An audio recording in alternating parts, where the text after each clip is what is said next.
Hello everyone and welcome back to my YouTube channel. तो आज मैं आप सबके लिए लेके आई हूँ ट्विस्टेड फेट ऑफ लव का एपिसोड 22।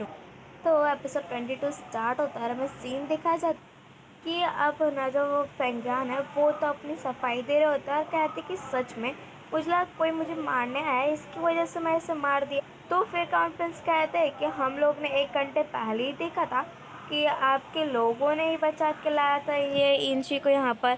तो जिसे सुन के तो भैया वो कहते कि देखो पक्का किसी ने मेरे लिए ये ट्रैप बिछा होगा। अब जो कॉन्फ्रेंस है वो कहते हैं कि अब जितने भी है ना मतलब फेंगयान के लोग उन सबको तुम गिरफ्तार कर। और फिर हम देखते हैं हमारे फेंगशी को जो किसी को मतलब कह रहा होता है कि देखो मैडम में मैडम में आपने जैसे सोचा था ना, आपके साथ जो हुआ सबका बदला मैंने इंची से ले लिया। और फिर हमें एक फ्लैशबैक दिखाया जाता है जहाँ पर जो इंची है वो मैडम मिंग से कहता है आप क्या करोगे, आप तो वैसे भी अकेली ही रहती हो तो आपको ये जगह की क्या ही ज़रूरत है। और उससे अच्छा कल सुना के मैडम मिंग वहाँ से चली जाती हैं और उन्हीं के नाम का जो कार्ड है उसे जला के फेंगशी भी वहाँ से चला जाता है। और फिर हम नेक्स्ट में देखते हैं कि हमारी दोंगी तो कुछ सोचते सोचते जा रही होती है और ये उसे कह रही होती है कि अब मैं पता नहीं क्या करूँ, और अगर मुझे ना ये वॉर को स्टॉप करना है तो मुझे अभी जाके लू यूतांग को मारना होगा उसके कैंप में।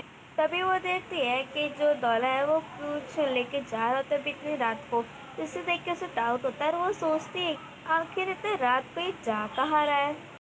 तो जब वो पीछा करती है तो उस पर ही लिखा होता है, मतलब वो यहाँ पर देखती है कि यांग चिंग की जो वाइफ है यांग लिू उसका टॉम्ब है, जिसे देख वो बेचारी बहुत ज़्यादा शॉक हो जाती है। और फिर हम देखते हैं कि हमारी जो डोंग्यू है वो जाती है वही मतलब डॉक्टर के पास और कहती है क्या आपको पता है कि मतलब 1-2 महीने पहले यहाँ पर फेंगशी किसी को लेके आया था क्या बॉडी चेकअप के लिए। तो उससे उसे पता चलता है कि जो यांगलियो है वो भी 2 महीने की प्रेग्नेंट थी और उसका तो एकदम शॉक हो जाती। और फिर हमें दिखाया जाता है कि जो क्राउन प्रिंस है वो उसके मेंशन में खोज रहे होते हैं कि वो कहाँ चली गई। और चिंगशा बताती है कि हम लोग ने तो उसे कभी अभी तक मतलब देखा ही नहीं है। तो क्राउन प्रिंस कहते हैं कि ठीक है जाओ कि तुम ना भी किसी को कह तो क्यों जाके फेंग मेंशन में देख। और यहाँ पर हम देखते हैं फेंगशी को जो ना मतलब जो यूरो है मतलब जो कॉन्सर्ट फैंग है उनका जो टॉम्ब है वहाँ पर आके प्रे करता है और कहता है कि सॉरी मैं आपकी ये बॉडी को मतलब हैरम में मतलब नहीं कर सकता, तो इसके लिए मुझे यहाँ पर ही करना पड़ा। और ये सब छुप छुप के देख रही होती है हमारी डोंक्यू। और उसके बाद जो दौला है वो कहता है कि अब कोई भी मतलब कॉन्सर्ट फैंग के केस में कभी भी हाथ नहीं लगा, कभी कोई इन्वेस्टिगेशन नहीं करेगा। तभी वहाँ पर आती है दोंगियो और वो कहते हैं कि सच में जो फेंगशी है बहुत ज़्यादा ही स्मार्ट है। अब भाई उसे देख के यहाँ पर तो हमारा फेंगशी से ये यहाँ पर क्या कर रही है, और फिर जिसके बाद हमारी दोंगियो ना बस सीधे तलवार निकाल के रख लेती है हमारे फेंगशी के गले पे। और यहाँ पर हमें पता चलता है कि हमारी जो दोंगियो समझ गई है कि फेंगशी का प्लान क्या था। एक्चुअली क्या है ना कि यहाँ पर क्या होता है, जो कॉन्सर्ट फैंग है वो ना प्रेग्नेंट नहीं थी और यहाँ पर जो फेंगशी है उसे पता चल गया था कि यांगलू जो है वो प्रेग्नेंट है, तो इसके लिए उसने मार दिया यांगलू को और उससे जाकर डाल दिया कॉन्सर्ट फैंग के मतलब जहाँ पर कॉन्सर्ट फैंग की बॉडी होनी चाहिए थी वहाँ पर उसने यांगलू को बॉडी को रख दी ताकि जो एम्प्रर है उन्हें बहुत ज़्यादा ही गिल्ट फील हो और वो ना फेंगयान को मार दे।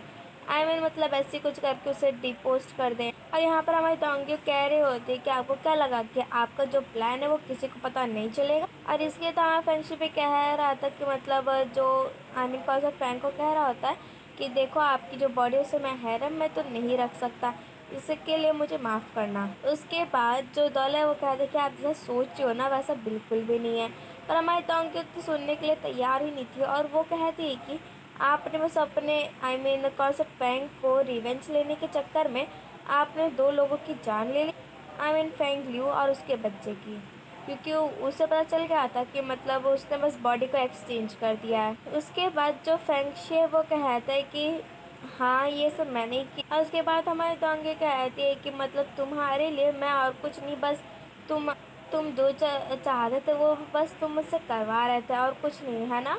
तो उसके बाद हमारी दोंगे कहती कि देखो मैं तुम पे एक बार और ट्रस्ट कर सकती हूँ, पर तुम बस मुझे बता दो कि आजकल तुम क्या प्लान कर रहे हो। पर फैंक्शी कहता है कि मैं तुम्हें नहीं बता सकता।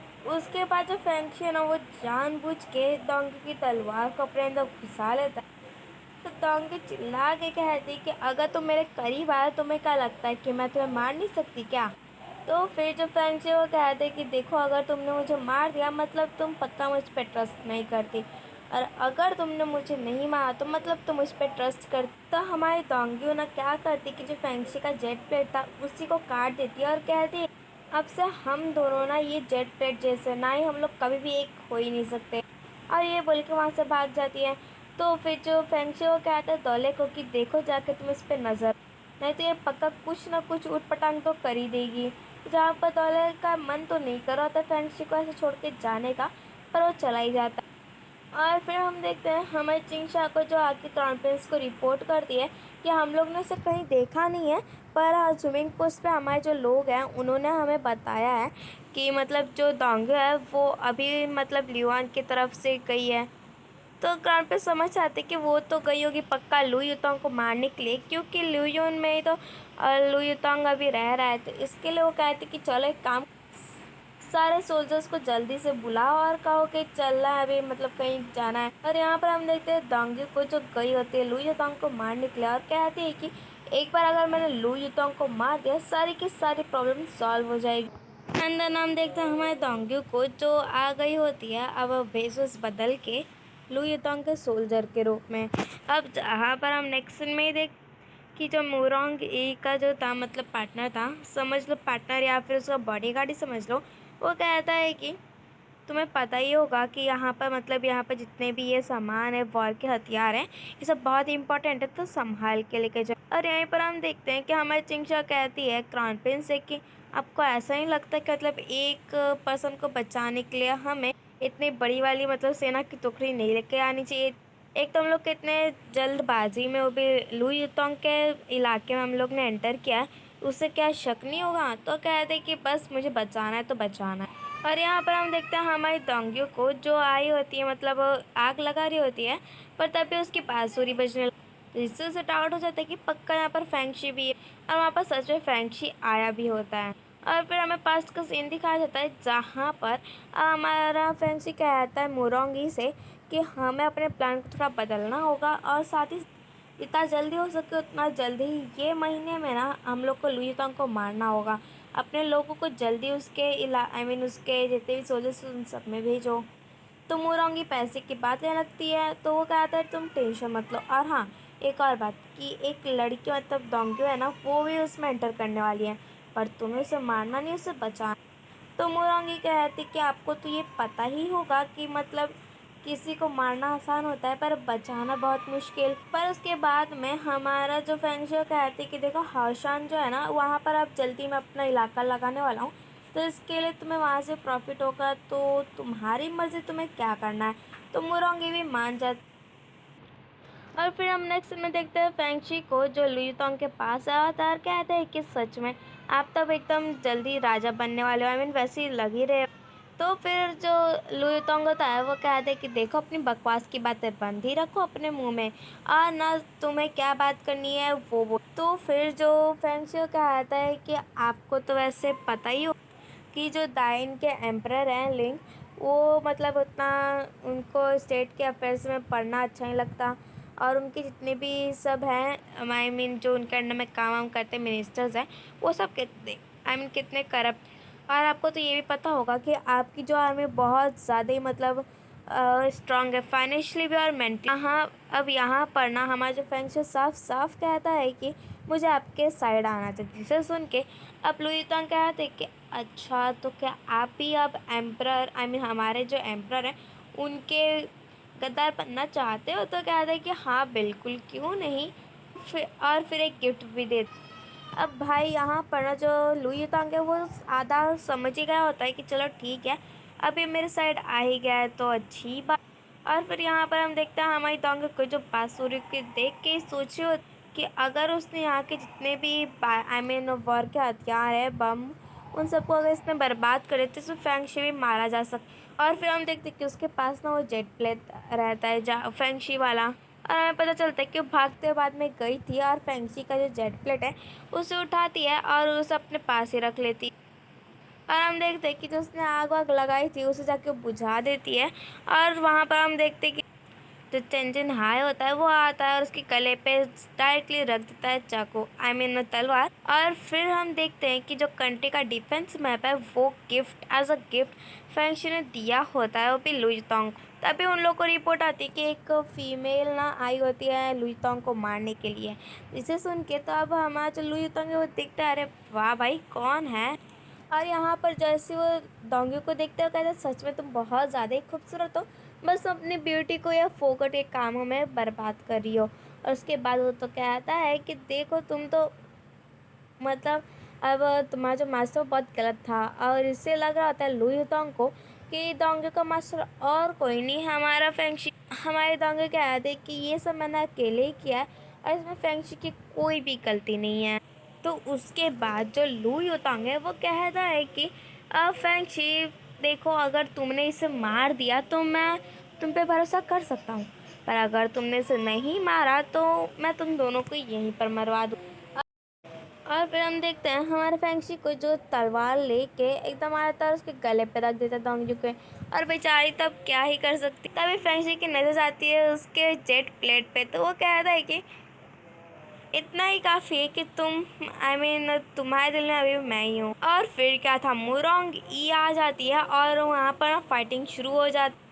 और जहाँ पर हमारी डोंगी तो सॉरी कहती है और कहती है कि मुझे ही पता था कि तुम सच में मारने वाले लू युतोंग। और उसके बाद ना जो लू युतोंग है वो कहता है कि देखते हैं कि तुम यहाँ से बच के जाते कैसे हो। पूरा का पूरा दरवाज़ा बंद करवा देता है और वहाँ पर उसके सारे एरो वाले सोल्जर्स आ जाते हैं। अब यहाँ पर जो चेंजिन हाई होता है ना वो तो भाई मार देता है हमारी डोंगी को।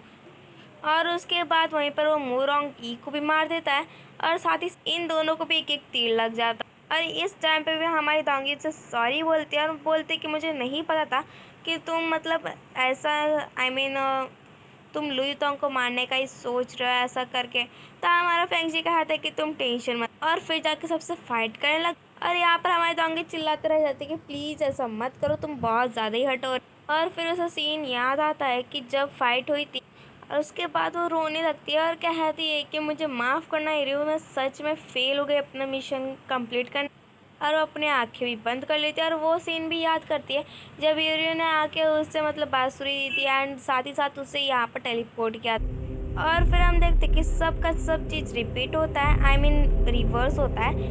और यहाँ पर ना हमें पता चलता है कि हमारी जो डोंगी है वो फिर से चली जाती है पास्ट में, यूरो के पास।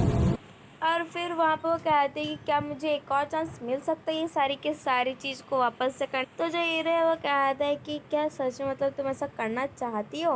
तो कहती है हाँ बिल्कुल, मैंने अपन जितने भी लोग मेरे साथ थे मैंने उन लोग को बचा ही नहीं पाई, तो मुझे क्या फ़ायदा इन सब। मैंने फेंगशी पे ट्रस्ट नहीं किया, मोरोंग ई को नहीं बचा पाई और सब।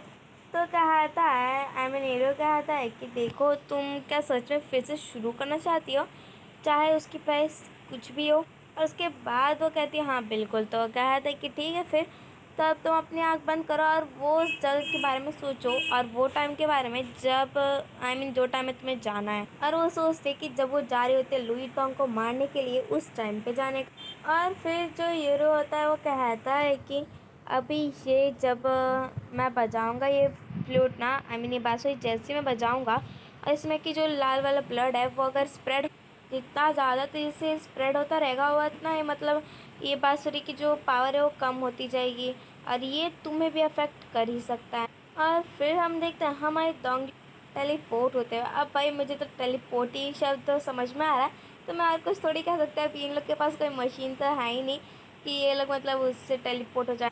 एंड देन हम देखते हैं हमारे डोंगी को जो जाती है, पर वहाँ पर जैसे साइन बोर्ड देखते कि ये लुयून है तो वहाँ से वापस रिटर्न हो जाती है। और ये जो बंदा है ना ये खबर करता है एक सोल्जर, और वो सोल्जर जाके खबर करता है हमारे फेंगशी को। और जिसे सुन के वो कहते कि लगता है कि डोंगी ने अपना मन बदल लिया है। और फिर हम वही सीन पे आते जहाँ पर चिंगशा कह रहे होते कॉन्फ्रेंस से कि आपको पता है कि मतलब हम लोग इतने जल्दबाजी में यहाँ पर आ गए तो इससे कहीं कुछ प्रॉब्लम ना हो लुई टोंग के एक तो इलाके में हम। तभी वो लोग कहते हुए सुन जाते हैं वुरोंगी का जो बॉडीगार्ड था लू, उसे सुन सुन जाते हैं, जहाँ पर वो कहते हैं कि तुम्हें तो पता ही हो कि ये कितना ज़्यादा ही इम्पोर्टेंट है अब मतलब लिu टोंग के लिए।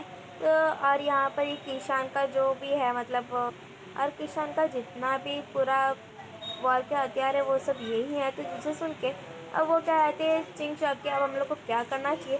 तो कॉन्फ्रेंस कहते एक बार आ गए तो पीछे मुड़ने का कोई सवाल ही नहीं उठता। और फिर क्या था, वो ऑर्डर देते हैं और सारे जितने भी सोल्जर्स थे locho I mean sorry Luo के जनरल लुओ के, वो कहते कि उन सबको मारने। और जैसे वो जाकर सारे के सारे हथियार को देखते हैं, वो कहते हैं कि एकदम अच्छा खासा सबूत है, हम फेंगशी को ऐसा आई मीन ऐसे एम्प्रेक के सामने दिखाएंगे तो ये पक्का प्रूफ हो ही जाएगा कि जो फेंगशी है और लू युतांग दोनों मिले हुए हैं। और इसी के साथ हमारा episode 22 of twisted fate of love यहीं पे था। Thank you, bye bye.